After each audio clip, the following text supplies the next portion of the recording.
నమస్తే డిఎన్ఎస్ కి స్వాగతం. ముందుగా బులెటిన్ లో హెడ్లైన్స్.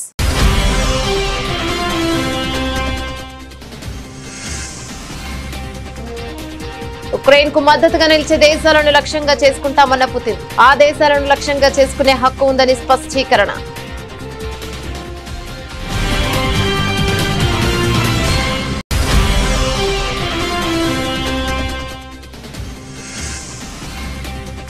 అమెరికా ఒత్తిడిని పట్టించుకో, రష్యా నుంచి చమురు కొనుగోలు చేస్తామని తేల్చి చెప్పిన కేంద్ర ఆర్థిక మంత్రి నిర్మలా సీతారామన్.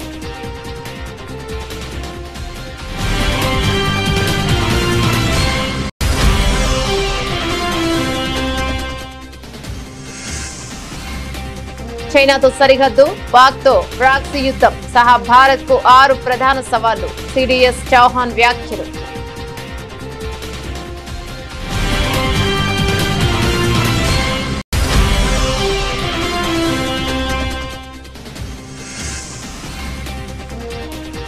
అయోధ్యలో భూటాన్ ప్రధాని రామ్లల్లాను దర్శించుకున్న తొలి విదేశీ అధినేతగా ఘనత.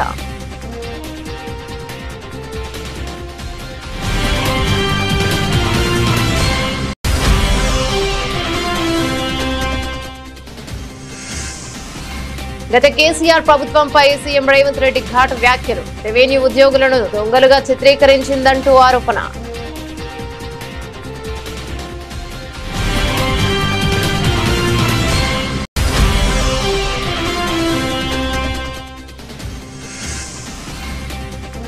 తురకపాలెంలో వరుస మరణాలు. ఎమర్జెన్సీ ప్రకటించాలని సీఎం చంద్రబాబు ఆదేశం.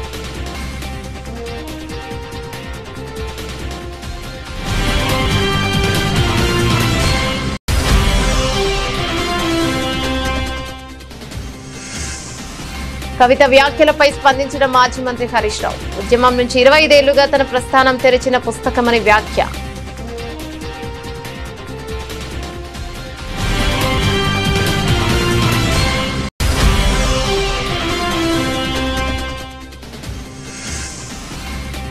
ప్రజల ఆస్తులు దోచిపెడుతున్నారంటూ చంద్రబాబుపై జగన్ ఫైర్. కమిషన్ల కోసమే కాలేజీల ప్రైవేటీకరణ చేస్తున్నారని ఆరోపణ.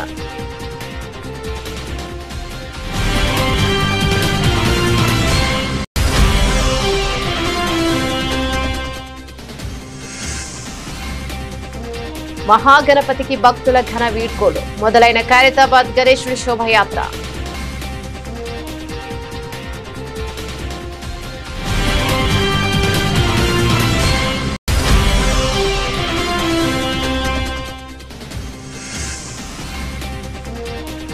భారత్ పై ట్రంప్ యూటర్న్. కొద్ది గంటల్లోనే మాట మార్పు. వెనక్కి తగ్గిన అమెరికా అధ్యక్షుడు.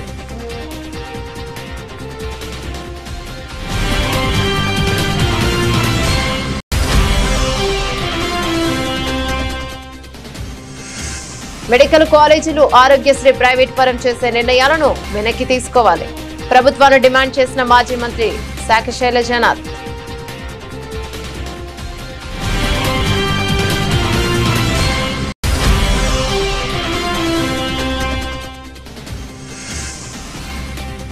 All time record. హైదరాబాద్ లో 2.32 కోట్లు పలికిన 10 కేజీల వినాయకుడి లడ్డు.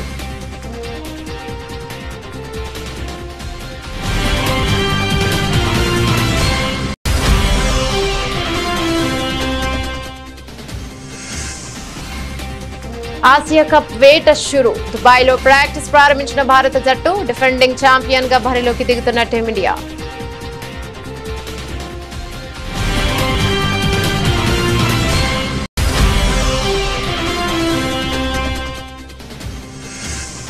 సైమా వేడుకల్లో సత్తా చాటిన కల్కి. పుష్ప 2 చిత్రాలు. ఉత్తమ నటుడిగా అల్లు అర్జున్ కి అవార్డు దక్కగా ఉత్తమ నటిగా అవార్డు తీసుకున్న రష్మిక.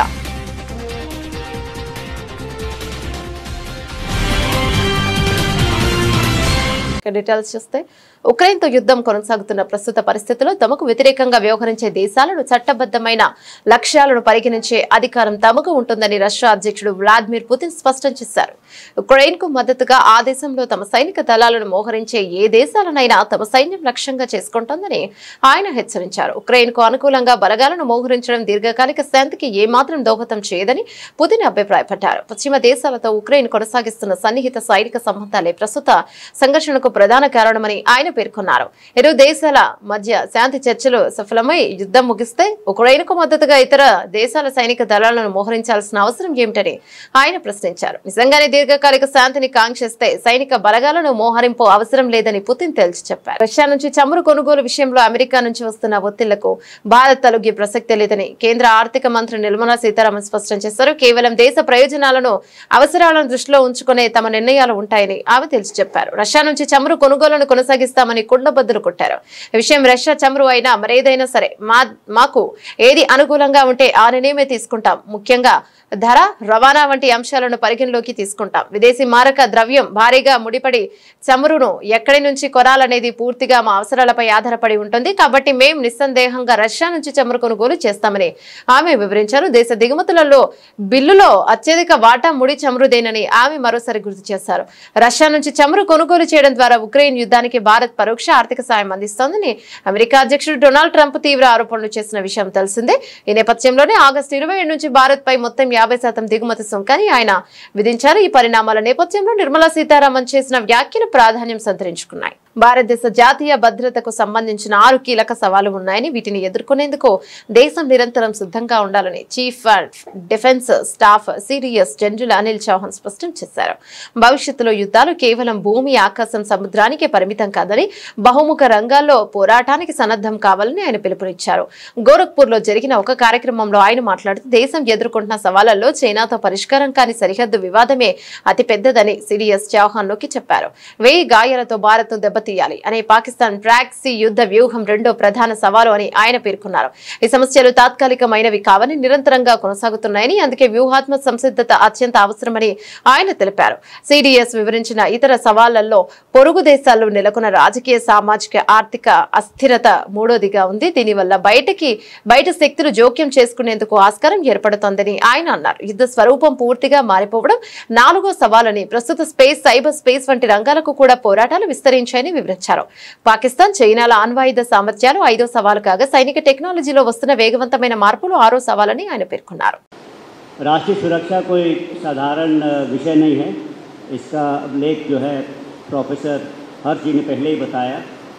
ये एक ही अत्यंत व्यापक, अतिबृहत और महत्वपूर्ण विषय है। हर वर्ग, हर क्षेत्र के लोग इसे अपने ही दृष्टिकोण और अपने ही नज़रिए से देखते हैं।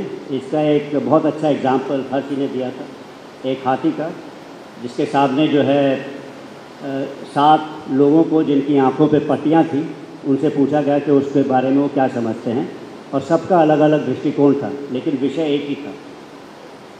अगर किसी राजनीति या राजदूत को पूछेंगे कि राष्ट्रीय सुरक्षा क्या है, तो वह उसे गठबंधन के तौर पे देखेगा या द्विपक्षीय या बहुपक्षीय रिश्तों के बारे में बात करेगा, जिससे कि राष्ट्रीय सुरक्षा हासिल की जा सके। एक अगर इकोनॉमिस्ट हो या अर्थशास्त्री हो, तो वह आर्थिक संप्रभुता की दृष्टि से राष्ट्रीय सुरक्षा को देखेगा। मैं एक सैनिक हूँ।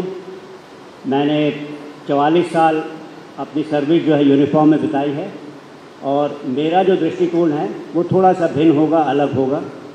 तो आज के जो अभिभाषण में आप लोग को अगर कोई मिलिट्री तरफ का झुकाव नज़र आए, वो स्वाभाविक है।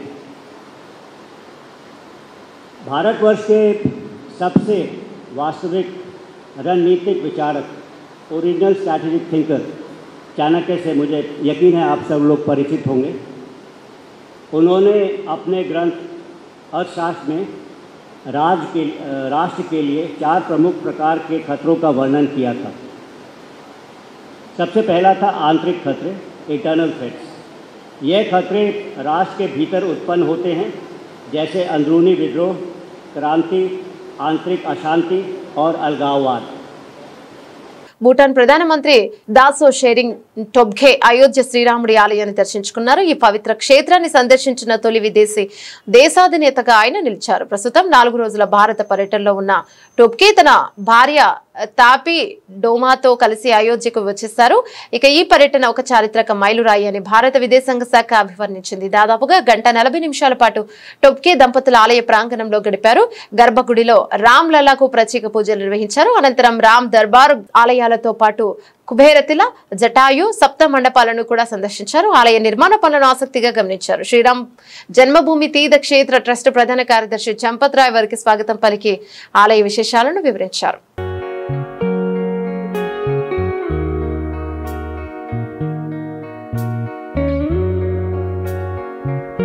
రెవెన్యూ శాఖలో మెరుగైన సేవల కోసం గ్రామ పాలన అధికారుల జీపీఓను నియమించినట్లు తెలంగాణ ముఖ్యమంత్రి రేవంత్ రెడ్డి స్పష్టం చేశారు. తెలంగాణ రాష్ట్ర సాధనలో రెవెన్యూ సిబ్బందిని కీలక పాత్ర పోషించారని ఆయన పేర్కొన్నారు. శుక్రవారం హైదరాబాద్ లోని హైటెక్స్ లో కొలువుల పండుగ కార్యక్రమంలో భాగంగా గ్రామ పాలన అధికారుల జీపీఓకు సీఎం రేవంత్ రెడ్డి నియామక పత్రాలను అందజేశారు. అనంతరం సీఎం రేవంత్ రెడ్డి మాట్లాడుతూ తెలంగాణలో తొలి సీఎం మన బతుకులు మారుస్తారని మనమంతా నమ్మామన్నారు. రెవెన్యూ ఉద్యోగులను దొంగలుగా చిత్రీకరించు గత కేసీఆర్ ప్రభుత్వంపై ఆయన ఆగ్రహాన్ని వ్యక్తం చేశారు.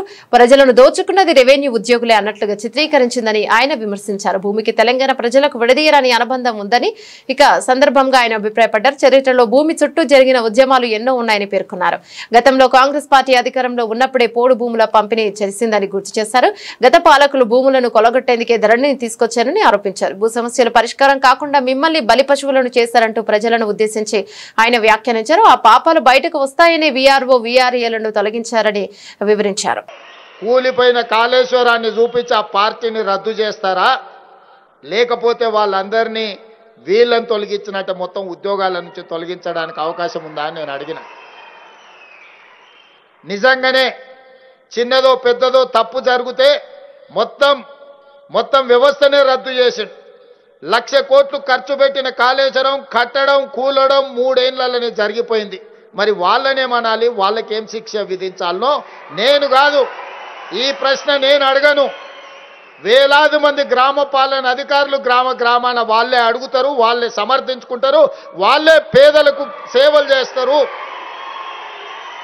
వాళ్ళే రైతుల సమస్యల్ని పరిష్కరించే బాధ్యత తీసుకుంటారు. ఎందుకంటే ఎంతో వ్యతిరేకత వారు కల్పించిన ఈరోజు మా రెవెన్యూ శాఖ మంత్రి బలంగా వాదించి ఈరోజు ఈ వ్యవస్థను పునరుద్ధరిస్తున్నాడు. ఇవాళ పూర్తి బాధ్యత రెవెన్యూ మంత్రి పొంగులేటి శ్రీనివాసరెడ్డి గారు మీ తరఫున వకాల్తు తీసుకున్నాడు. నాకు వారి పట్ల మీ పట్ల సంపూర్ణమైన విశ్వాసం ఉన్నది, నమ్మకం ఉన్నది. తెలంగాణ సాధనలో భాగస్వాములైన మీరు, ప్రజాపాలన అధికారంలోకి రావడానికి భాగస్వాములైన మీరు ఈ ప్రభుత్వానికి చెడ్డ పేరు వస్తే నాకు, మీకు, మీ సోదరుడు పొంగులేటి శ్రీనివాసరెడ్డి గారికి కూడా చెడ్డ పేరు కాదా? ఇవాళ అందుకే ఏ చెడ్డ పేరు రాకుండా ఖచ్చితంగా మంచి పరిపాలన అందించి భూభారతి చట్టాన్ని అమలు చేయడమే కాదు, సాదా బైనామాలను కూడా ఎక్కడ వివాదాలకు తావు లేకుండా ఖచ్చితంగా మా గ్రామ పాలన అధికారులు అమలు చేస్తారని మంత్రివర్గానికి నేను హామీ ఇచ్చిన. గుంటూరు జిల్లా తురకపాలెం గ్రామంలో గత 2 నెలలుగా చోటు చేసుకుంటున్న వరుస మరణాలు తీవ్ర కలకలం రేపుతున్న నేపథ్యంలో ముఖ్యమంత్రి చంద్రబాబు పరిస్థితిని సమీక్షించేందుకు రంగంలోకి దిగారు. గ్రామంలో నెలకొన్న పరిస్థితులను హెల్త్ ఎమర్జెన్సీగా పరిగణించాలని, తక్షణం చర్యలు చేపట్టాలని వైద్యారోగ్య శాఖ అధికారులను ఆయన ఆదేశించారు. తన క్యాంపు కార్యాలయంలో ఉన్నతాధికారులతో అత్యవసర సమావేశం నిర్వహించిన సీఎం ఈ సమస్య మూలాలను గుర్తించి ప్రజల్లో భరోసా నింపాలని స్పష్టం చేశారు. గడిచిన జూలై ఆగస్టు నెలలో గ్రామంలో 10ల సంఖ్యలో ప్రజలు అంతుచిక్కని వ్యాధితో మరణించడంపై సీఎం చంద్రబాబు తీవ్ర ఆందోళన వ్యక్తం చేశారు. దీనిపై సమగ్ర దర్యాప్తు జరిపి అసలు కారణాలను నిగ్గు తేల్చాలని సూచించారు. తక్షణ కార్యాచరణలో భాగంగా ఈ శని ఆదివారంలో ప్రత్యేక వైద్య బృందాలను గ్రామానికి పంపించి ప్రతి ఒక్కరికి నిర్దేశించిన 42 రకాల వైద్య పరీక్షలు నిర్వహించాలని ఆదేశించారు.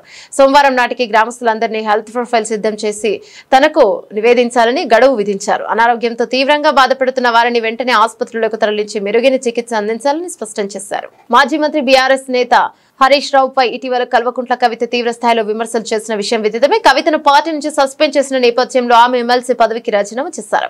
ఈ క్రమంలో బీఆర్ఎస్ కవిత శ్రేణుల మధ్య మాటల యుద్ధం జరుగుతోంది. కవిత చేసిన వ్యాఖ్యలపై హరీష్ రావు స్పందిస్తూ తనపై ఆరోపణలు చేస్తున్న వారి విజ్ఞతకే దానిని వదిలేస్తున్నారన్నారు. ఉద్యమం నుంచి 25 ఏళ్లుగా తన ప్రస్థానం తెరిచిన పుస్తకమని ఆయన అన్నారు. ఇటీవల తనపైన పార్టీ పైన కొందరు ఆరోపణలు చేశారని, అయితే అవి ఎందుకు చేశారో, ఎవరి లబ్ధి కోసం చేశారో వారి విజ్ఞతకే వదిలివేస్తున్నారని హరీష్ రావు పేర్కొన్నారు. ఇదే క్రమంలో రేవంత్ రెడ్డి సర్కార్ పైన హరీష్ రావు విమర్శలు చేశారు. నా 25 ఏళ్ల రాజకీయ ప్రస్థానం తెలంగాణ ప్రజల ముందు ఒక తెరిచిన పుస్తకం లాంటిది. సరే, గత కొంతకాలంగా మా పార్టీ పైన అదేవిధంగా నా పైన కొన్ని రాజకీయ పార్టీలు చేస్తున్నటువంటి వ్యాఖ్యలనే వారు కూడా చేయడం జరిగింది. అయితే ఆ వ్యాఖ్యలు వారు ఎందుకు చేశారో అది వారి విజ్ఞతకే నేను వదిలేస్తున్నాను. కేసీఆర్ గారి నాయకత్వంలో గత 2.5 దశాబ్దాల కాలంగా ఒక క్రమశిక్షణ కలిగిన కార్యకర్తగా రాష్ట్ర సాధనలో, రాష్ట్ర అభివృద్ధిలో నేను చూపిన నిబద్ధత, నా పాత్ర అందరికీ తెలిసినటువంటిదే. ఈరోజు రాష్ట్రంలో ఎరువులు దొరకక ఒకవైపు రైతులు గోసపడతా ఉన్నారు, మరొక వైపు వరద ప్రాంతాల ప్రజలు అనేక ఇబ్బందుల్లో ఉన్నారు. కేసీఆర్ గారు దశాబ్ద కాలం ఎంతో కష్టపడి నిర్మించిన వ్యవస్థలను, ఒక్కొక్క వ్యవస్థను ఉద్దేశపూర్వకంగా ఈనాడు రేవంత్ రెడ్డి గారి ప్రభుత్వం కూల్చేటువంటి ప్రయత్నం చేస్తూ ఉంది. సో ఇటువంటి పరిస్థితుల్లో కష్టాల్లో ఉన్న ప్రజల్ని ఆదుకునే విషయంలో, తెలంగాణ ద్రోహుల చేతుల్లో నుంచి ఈ రాష్ట్రాన్ని కాపాడుకునే విషయంలో మా దృష్టి అంతా ఉంటుంది. సో మేము ఈ రాష్ట్ర సాధనలో పోరాటం చేసిన వాళ్ళం, ఈ రాష్ట్రాన్ని కాపాడుకోవడంలో బాధ్యత కలిగిన వాళ్ళం. సో మా సమయాన్ని అంతా కూడా దాని మీదనే మేము వెచ్చిస్తాం. తప్పకుండా కేసీఆర్ గారి నాయకత్వంలో తిరిగి బీఆర్ఎస్ పార్టీని అధికారంలో తెచ్చుకొని ఈ ప్రజలు పడుతున్న కష్టాలను తొలగించడానికి అందరం కలిసికట్టుగా ముందుకు సాగుతాం. చంద్రబాబు, మీరు అనుకున్నంత పని చేశారు అంటూ వైసీపీ అధినేత జగన్ తీవ్ర స్థాయిలో ధ్వజమెత్తారు. టీడీపీ ప్రభుత్వం ప్రజా సంపదను కొలగొడుతోందని, కమిషన్ల కోసం ప్రభుత్వ ఆస్తులను తమ వారికి కట్టబెడుతోందని మండిపడ్డారు. ఎన్నికల ముందు సంపద సృష్టిస్తానని చెప్పి అధికారంలోకి వచ్చాక ప్రజల ఆస్తులను పప్పు బెల్లాల్లా పంచుతున్నారని విమర్శించారు. తమ ప్రభుత్వం నిర్మించిన ప్రభుత్వ మెడికల్ కాలేజీలను ప్రైవేటు పరం చేయాలని కేబినెట్ లో తీసుకున్న నిర్ణయం అవినీతికి పరాకాష్ఠని జగన్ అభివర్ణించారు. వైసీపీ ప్రభుత్వ హయాంలో ప్రారంభించిన మెడికల్ కాలేజీలను ప్రైవేటు పరం చేయడం వెనుక భారీ కుట్ర ఉందని జగన్ ఆరోపించారు. ప్రభుత్వ ఆస్తులను దోచుకోవడానికి మీరు మంత్రివర్గ సమావేశాలు పెడుతున్నట్టుంది. కమిషన్ల కోసం ప్రభుత్వ మెడికల్ కాలేజీలను ప్రైవేటు పరం చేయడం ద్వారా మీరు చరిత్రహీనులుగా మిగిలిపోతారు అని చంద్రబాబును ఉద్దేశించి తీవ్ర వ్యాఖ్యలు చేశారు. ఈ నిర్ణయం రాష్ట్రానికి శాశ్వతంగా అన్యాయం చేస్తోందని ఆయన ఆవేదన వ్యక్తం చేశారు. రాష్ట్రంలో వైద్య విద్య అభివృద్ధిపై చంద్రబాబుకు చిత్తశుద్ధి లేదని జగన్ విమర్శించారు. 1923 నుంచి 2019 వరకు రాష్ట్రంలో కేవలం 11 ప్రభుత్వ మెడికల్ కాలేజీలు ఉంటే పద్మావతి కాలేజీతో కలిపి 12 ఉన్నాయి. 3 సార్లు ముఖ్యమంత్రిగా ఉన్న మీరు ఒకటంటే ఒక్క ప్రభుత్వ మెడికల్ కాలేజీ అయినా కట్టారా? మేము 5 ఏళ్లలో 17 కొత్త కాలేజీలు ప్రారంభిస్తే వాటిని 5 ఇప్పటికే పనిచేస్తున్నాయి. మీరు బాధ్యతగా పూర్తి చేసి ఉంటే ఈ ఏడాదికి మిగిలిన కాలేజీలు కూడా తరగతులు మొదలయ్యేవి కదా అని ప్రశ్నించారు.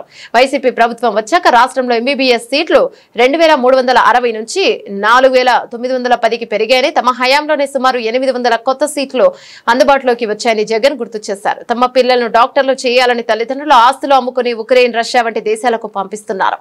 అలాంటిది మన రాష్ట్రంలోనే అందుబాటులోకి వస్తున్న వైద్య విద్యను నాశనం చేయడం ఎంతవరకు సమంజసమని ఆయన ప్రభుత్వాన్ని నిలదీశారు.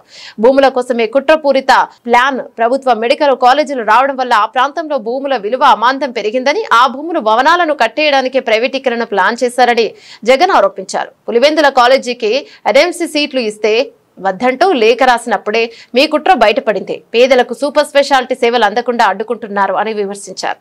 ప్రతి జిల్లాలో ప్రభుత్వ, ప్రైవేటు వైద్య రంగాలు సమతుల్యంగా ఉండాలన్న కనీస అవగాహన లేకుండా నిర్ణయాలు తీసుకుంటున్నారని మండిపడ్డారు. నగరంలోని అత్యంత ప్రతిష్టాత్మకంగా కొలువుదీనున్న ఖైరతాబాద్ శ్రీ విశ్వశాంతి మహాశక్తి గణపతి గంగమ్మ ఒడికి చేరేందుకు బయలుదేరారు. 10 రోజుల పాటు భక్తుల పూజలు అందుకున్న మహాగణపతి శోభాయాత్ర శనివారం ఉదయం వైభవంగా ప్రారంభమైంది. వాస్తవానికి ఉదయం 6 గంటలకు యాత్ర మొదలు కావాల్సి ఉన్న కొద్దిపాటి ఆలస్యంగా గణనాథుని వాహనం పైకి చేర్చి ఊరేగింపు ప్రారంభించారు.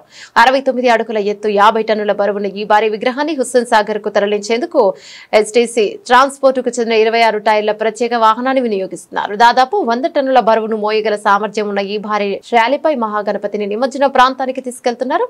మహాగణపతి ఇరువైపులా ఉన్న పూరి జగన్నాథ్ స్వామి, లలిత త్రిపుర సుందరి, లక్ష్మీ సమేత హయగ్రీవ స్వామి, గజ్జలమ్మ దేవత విగ్రహాలను మరో వాహనంపై ఊరేగిస్తున్నారు. మధ్యాహ్నం 2 గంటల సమయంలో ట్యాంక్ బండ్లోని ఎన్టీఆర్ మార్క్ లో ఉన్న 4 నంబర్ క్రేన్ వద్ద నిమజ్జనాన్ని పూర్తి చేసేలా అధికారులు ప్రణాళిక సిద్ధం చేశారు. ఇందుకోసం జీహెచ్ఎంసీ హుస్సేన్ సాగర్ పరిసరాల్లో మొత్తం 20 క్రేన్లను అందుబాటులోకి ఉంచింది. వాటిలో ఒక భారీ బరువును మోయగల బాహుబలి క్రేన్ కావడం విశేషం. ఖైరతాబాద్ నుంచి మొదలైన ఈ శోభాయాత్ర రాజ్దూత్ చౌరస్తా, టెలిఫోన్ భవన్, ఇక్బాల్ మినార్, తెలుగు తల్లి ఫ్లైఓవర్ మీదుగా సచివాలయం ముందు నుంచి ఎన్టీఆర్ మార్కు చేరుకుంటుంది. అక్కడ ఏర్పాటు చేసిన ప్రత్యేక క్రెయిన్ సహాయంతో గణనాథుడి నిమజ్జన కార్యక్రమాన్ని పూర్తి చేస్తారు.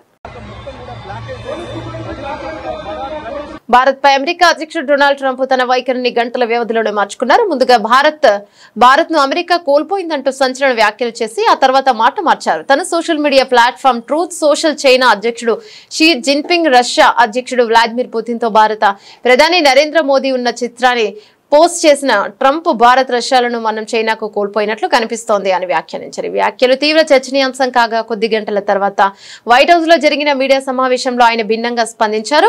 భారత్ ను చైనా కోల్పోవడం విషయంలో ఎవరినైనా నిందిస్తున్నారా అని ఓ విలేకరి అడగ్గా అలా జరిగిందని నేను అనుకోవడం లేదు అంటూ ట్రంప్ యూటర్న్ తీసుకున్నారు. ప్రధాని మోదీతో తనకు చాలా మంచి సంబంధాలున్నాయని చెబుతూనే రష్యా నుంచి భారత్ భారీగా చమురు కొనుగోలు చేయడం తనను తీవ్ర నిరాశకు గురిచేసిందన్నారు.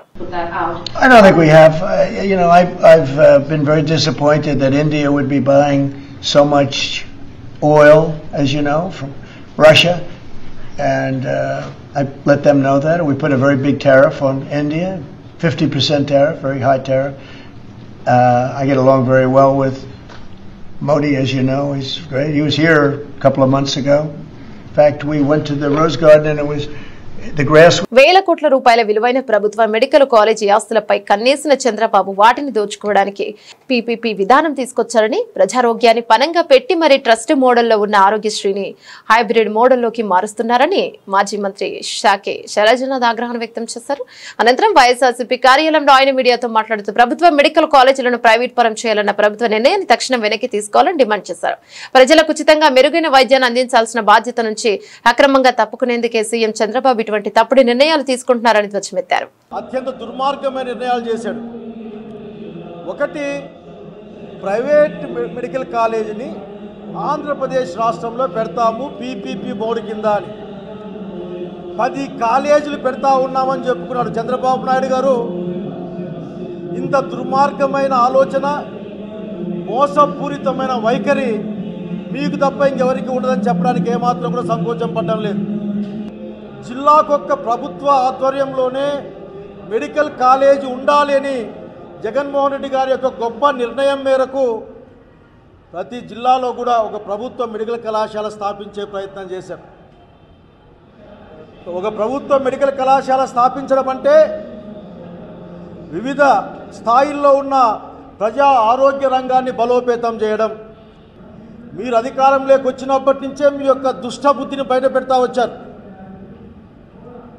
చివరికి పులివెందుల మెడికల్ కళాశాలలో 50 సీట్లు వచ్చినప్పటికి కూడా నిజంగా అంత నిస్సిగ్గుగా ఏ విధంగా రాయగలిగారో మీకే అర్థం కావాలి. మాకు సీట్లు వద్దు, ఇంకా పూర్తి కాలేదు అవసరాలు కాబట్టి మాకు సీట్లు వద్దని రాసిన ఏకైక ప్రభుత్వం ఇది దేశంలో. ఈ దేశంలోని వివిధ రాష్ట్రాల ప్రజలు, వివిధ రాష్ట్రాల ప్రభుత్వాలు తమ ప్రాంతాల్లో ప్రభుత్వ మెడికల్ కళాశాల కోసం కష్టపడుతూ ఉంటాయి. ఆల్రెడీ అనుమతులు వచ్చిన వాటిని కూడా కాదని చెప్పే మీ యొక్క దుర్మార్గాన్ని మేము బయట చెప్పాలనుకుంటా ఉన్నాం. మేము స్పష్టంగా అడుగుతున్నాం ప్రజల పక్షాన. ప్రజలు మాట్లాడుతూ ఉన్నారు ఈ రోజున. మీరు ప్రభుత్వ ఆస్తుల్ని అప్పనంగా, అంటే ప్రభుత్వ సంపదని అప్పనంగా మీకు కావలసిన వాళ్లకు లేక మీకు లబ్ధి చేకూర్చే వాళ్లకు అంటకు పెడతా ఉన్నారు, అప్పనంగా అప్పగిస్తున్నారని అందరం భావిస్తూ ఉన్నాం. కాదని మీరు చెప్పగలరా అని అడుగుతా ఉన్నాం. తెలుగు రాష్ట్రాల్లో గణేష్ నిమజ్జనం వేడుకలు ఉత్సాహంగా సాగుతుండగా లడ్డూల వేలంపాటలో కొత్త రికార్డులు నమోదవుతున్నాయి. బండ్లగూడ జాగీర్ మున్సిపల్ కార్పొరేషన్ పరిధిలో కీర్తి రిచ్మండ్ విలాస్ లో నిర్వహించిన వేలంపాటలో గణపతి లడ్డు ఏకంగా 2.32 కోట్లకు అమ్ముడుపోయింది. శుక్రవారం జరిగిన ఈ వేలంపాటలో గత ఏడాది రికార్డును తిరగరాస్తూ ఈ భారీ ధర పలికింది. కీర్తి రిచ్మండ్ విలాస్ కమ్యూనిటీలో వినాయక నవరాత్రులను ప్రతి ఏటా ఘనంగా నిర్వహిస్తారు. వేడుకల్లో భాగంగా నిమజ్జనానికి ముందు లడ్డు వేలం వేయడం ఇక్కడ ఆనవాయితీగా వస్తోంది. ఏడాది జరిగిన వేలంలో లడ్డును 2,31,95,000 వెచ్చించి దక్కించుకున్నారు. ఈ భారీ మొత్తం నగరంలోని ఒక కమ్యూనిటీలో పలికిన అత్యధిక ధరగా నిలిచింది.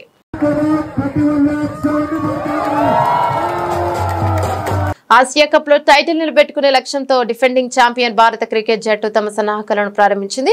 టోర్నమెంట్ కు ఆతిథ్యం ఇస్తున్న యుఏఈకి ముందుగానే చేరుకున్న టీమిండియా శుక్రవారం దుబాయ్లోని ఐసీసీ అకాడమీలో పూర్తిస్థాయి ప్రాక్టీస్ సెషన్ లో పాల్గొంది. హెడ్ కోచ్ గౌతమ్ గంభీర్ పర్యవేక్షణలో ఆటగాళ్లంతా నెట్స్ లో చెమటొచ్చారు. ఇటీవల ఇంగ్లాండ్ తో ముగిసిన టెస్ట్ సిరీస్ తర్వాత భారత ఆటగాళ్లు కలిసి శిక్షణ తీసుకోవడం ఇదే తొలిసారి. Captain Suryakumar Yadav, vice captain Shubman Gill, Sanju Samson, Jitesh Sharma వంటి కీలక ఆటగాళ్లు నెట్స్ లో చాలా బ్యాటింగ్ ప్రాక్టీస్ చేశారు. అక్కడి వాతావరణానికి అలవాటు పడేందుకు ఈసారి జట్టు యాజమాన్యం భారత్ లో ఎలాంటి ప్రత్యేక శిబిరం నిర్వహించకుండా నేరుగా దుబాయ్ లోని శిక్షణకు మొగ్గు చూపింది. టోర్నీలో అందరి దృష్టి స్టార్ పేసర్ జస్ప్రీత్ బుమ్రా పైనే ఉంది. 2024 టీ20 ప్రపంచ కప్ ఫైనల్ తర్వాత బుమ్రా మళ్లీ ఈ ఫార్మాట్ లో ఆడనుండటం ఇదే తొలిసారి. సుమారు 40 రోజుల విరామం తర్వాత జట్టుతో కలిసిన అతను నెట్స్ లో ఉత్సాహంగా కనిపించాడు. భారత్ ఈ టోర్నీలో తమ తొలి మ్యాచ్ ను సెప్టెంబర్ 10న యుఏఈతో ఆడనుంది. తర్వాత సెప్టెంబర్ 14న దాయాది పాకిస్తాన్ 19వ ఒమన్ తో తలపడనుంది. భారత్ ఇప్పటికే రికార్డు స్థాయిలో 8 సార్లు ఆసియా కప్ గెలుచుకోవడం విశేషం. ఈ టోర్నమెంట్ లో గ్రూప్ ఏ లో భారత్ తో పాకిస్తాన్, యుఏఈ, ఒమన్ జట్లు ఉండగా గ్రూప్ బి లో శ్రీలంక, బంగ్లాదేశ్, ఆఫ్ఘనిస్తాన్, హాంకాంగ్ ఉన్నాయి. స్పాన్సర్స్ లో లోగోలు లేకుండానే భారత్ ఆటగాళ్లు ప్రాక్టీస్ జెర్సీలతో శిక్షణలో పాల్గొన్నారు. దుబాయ్ లో సైమా హంగామా రేంజ్ లో ఉంది. శుక్రవారం, శనివారంలో ఈ వేడుకలోని ప్లాన్ చేయగా తొలి రోజు తెలుగు, కన్నడ భాషలకి చెందిన నటీనటులు అవార్డు సొంతం చేసుకున్నారు. పుష్ప సినిమాతో దేశవ్యాప్తంగా మంచి పేరు తెచ్చుకున్న అల్లు అర్జున్, రష్మిక మందన సైమా వేడుకల్లో సెంటర్ ఆఫ్ అట్రాక్షన్ కానున్నారు. ఉత్తమ నటుడిగా అల్లు అర్జున్ కి అవార్డు దక్కగా ఉత్తమ నటిగా రష్మిక అవార్డు తీసుకున్నారు. ఇక ఉత్తమ దర్శకుడిగా సుకుమార్, ఉత్తమ సంగీత దర్శకుడిగా దేవిశ్రీ ప్రసాద్ అవార్డులు దక్కించుకున్నారు. ఇక ఉత్తమ చిత్రంగా సైన్స్ ఫిక్షన్ మూవీ కల్కి చిత్రం కనిపించింది. పుష్ప 2 కల్కి చిత్రాలకు ఎక్కువ అవార్డులు దక్కడం విశేషం. వేడుకలో పాల్గొనేందుకు చాలా మంది స్టార్స్ ఇప్పటికే దుబాయ్ చేరుకున్నారు. తెలుగు, కన్నడ, తమిళ, మలయాళ భాషా చిత్రాలు, నటీనటులు, సాంకేతిక నిపుణులకు అవార్డులను అందజేసి సత్కరించే సైమా వేడుకలు ఇప్పుడు జరుగుతుంది. 13వ ఎడిషన్. అయితే ఈ వేడుకలలో బెస్ట్ యాక్టర్ క్రిటిక్స్ అవార్డును హనుమాన్ సినిమా తేజ సజ్జా దక్కించుకున్నారు. ఇక బెస్ట్ యాక్టర్ ఫీమేల్ డెబ్యూటెంట్ అవార్డును హీరోయిన్ భాగ్యశ్రీ గెలుచుకుంది. బులెటిన్ ముగించే ముందు హెడ్లైన్స్ మరోసారి.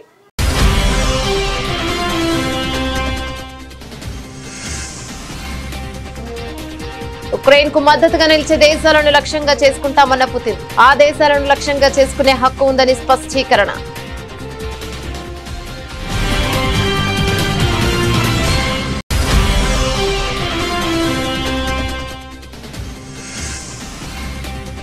అమెరికా ఒత్తిడిని పట్టించుకోం. రష్యా నుంచి చమురు కొనుగోలు చేస్తామని తేల్చి చెప్పిన కేంద్ర ఆర్థిక మంత్రి నిర్మలా సీతారామన్.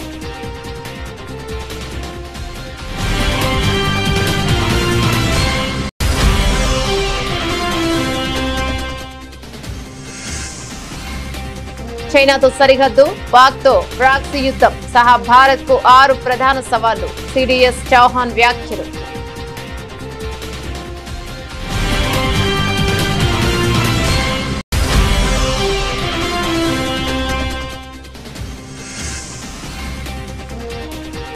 అయోధ్యలో భూటాన్ ప్రధాని రామ్లల్లాను దర్శించుకున్న తొలి విదేశీ అధినేతగా ఘనత.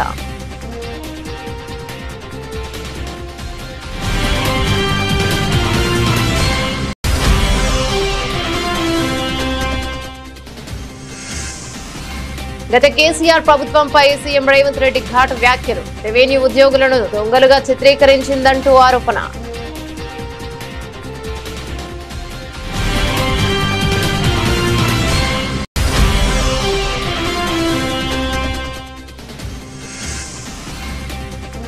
తురకపాలెంలో వరుస మరణాలు. ఎమర్జెన్సీ ప్రకటించాలని సీఎం చంద్రబాబు ఆదేశం.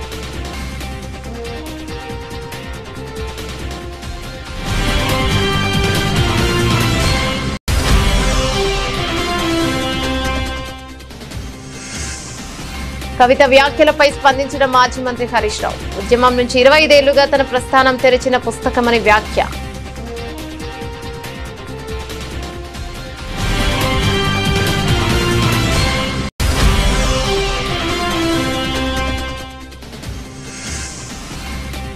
ప్రజల ఆస్తులు దోచిపెడుతున్నారంటూ చంద్రబాబుపై జగన్ ఫైర్. కమిషన్ల కోసమే కాలేజీల ప్రైవేటీకరణ చేస్తున్నారని ఆరోపణ.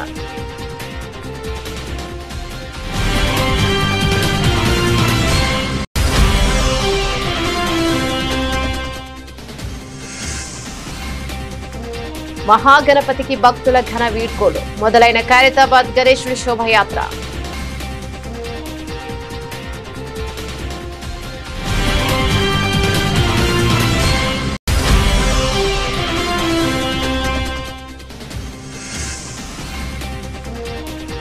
భారత్ పై ట్రంప్ యూటర్న్. కొద్ది గంటల్లోనే మాట మార్పు. వెనక్కి తగ్గిన అమెరికా అధ్యక్షుడు.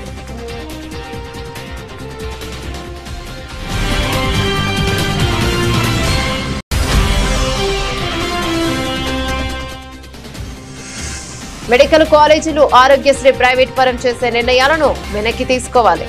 ప్రభుత్వాన్ని డిమాండ్ చేసిన మాజీ మంత్రి శాఖ శైలజనాథ్.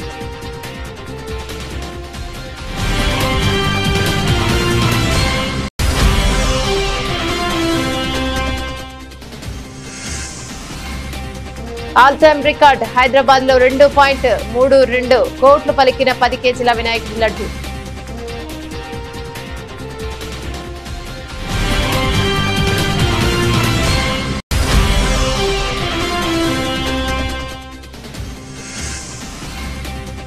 ఆసియా కప్ వేట షురు. దుబాయ్లో ప్రాక్టీస్ ప్రారంభించిన భారత జట్టు. డిఫెండింగ్ ఛాంపియన్ గా బరిలోకి దిగుతున్న టీమిండియా.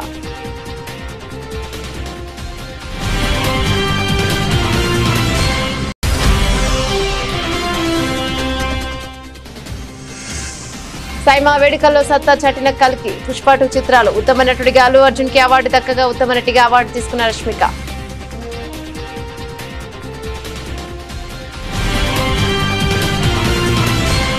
ఇవే బులెటిన్ డీటెయిల్స్. మరో బులెటిన్ మళ్ళీ కలుసుకుందాం. అంతవరకు సెలవు. నమస్తే.